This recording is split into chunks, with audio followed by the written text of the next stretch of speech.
Read that. The Negro. The what? The Negro. That's not who we call. What Negro means, it's a Portuguese word. It goes, Negro means black. Even the Hispanics would tell you that. If you want to say black in Spanish, you say Negro. That's not who we are. You can't determine my nationality by our color, which I'm not even black. You see what I'm saying? But they say, oh, you're a Negro. No, I'm not a Negro. That's a derogatory term that they've been calling us. We got to stop accepting that. We're not Negroes. We're not Negroes. Who are we? I'm going to explain. So the history of the quote-unquote Negro, what it says? Our history lines up perfectly with the Bible. It says, who history? Our history. The Negro history, it says, does what? Lines up perfectly with the Bible. So guess what? The greatest history book of all time is this right here. This is the greatest history book. This is your history book. It says it lines up perfectly with the so-called Negroes. I will explain. Read on. The Most High chose our fathers and made covenant with their seed. So the Most High chose our people and made a covenant with them, which is in the Bible known as the Israelites. Go ahead. We are here because of transgression of the law. How did we get to America? The transgression of the covenant. How did slaves get to America? The transgression of the covenant. Because how did black people get to America? We didn't get here by airplane.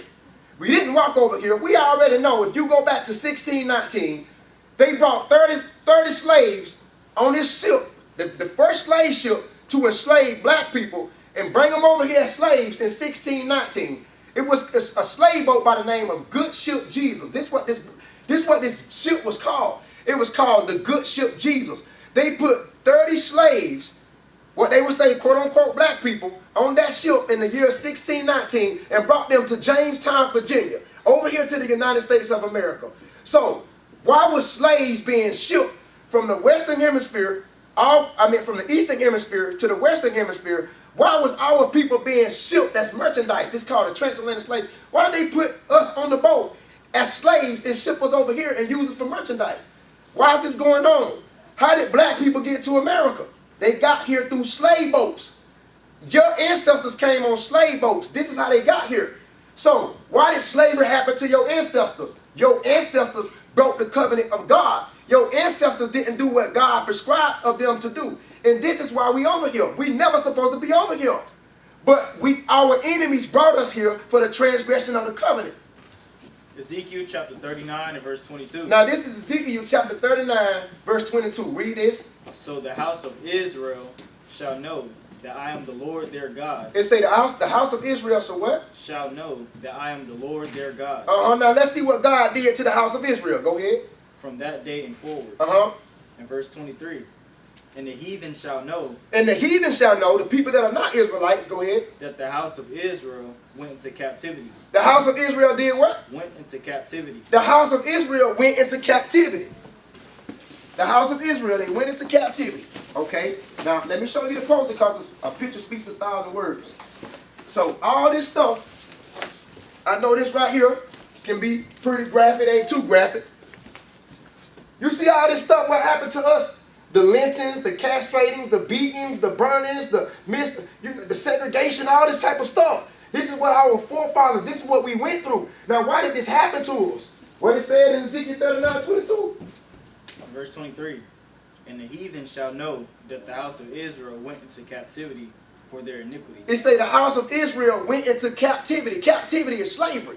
So what it's saying is the house of Israel, God's chosen people, they went into captivity because they broke the commandments of God. See, this would have never happened to us if we would have kept the commandments. You see what I'm saying? So when you wrap your head around, okay, why did all this happen? He's giving you the biblical description on why this happened. He said the house of Israel, they went into captivity for what? For their iniquity. For their iniquity, go ahead. Because they trespassed against me. Because they did what? They trespassed against me. Because they trespassed against me. So God got ticked off with his people.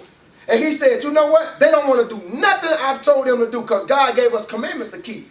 God told the Israelites, you don't want to keep my commandments? I'm going to give you into the hand of your enemies. I'm going to sell you a slave. This is God. This is not the devil.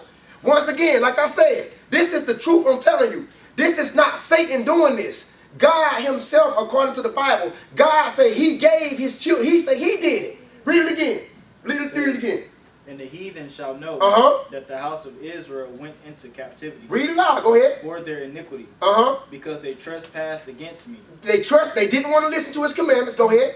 Therefore hid I my face from them. God said he hid his face from us. Go ahead. And gave them into the hand of their enemies. God said he did what? And gave them into the hand of their enemies. See, God say Satan didn't do this. God say I gave them into the hands of their enemies. So when our people was going through all of this stuff, God say he did that. He gave us into the hand of our enemies. He's the reason why we've been segregated. He's the reason why all this segregation, this lynching, and this beating, and all this stuff happened to us. He's not the reason, but we the reason because we broke the commandment, so God allowed this to happen to us. So when he said he gave us into the hand of our enemies, that's what he did for breaking the commandments. How many years did the Egyptians have Israel before Moses delivered Israel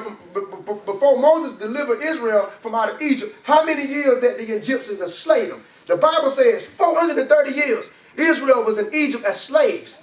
And then Moses and his brother came and delivered Israel. Y'all know the story. They went through the Red Sea into the Promised Land. So Israel was in the Egyptian captivity for 430 years.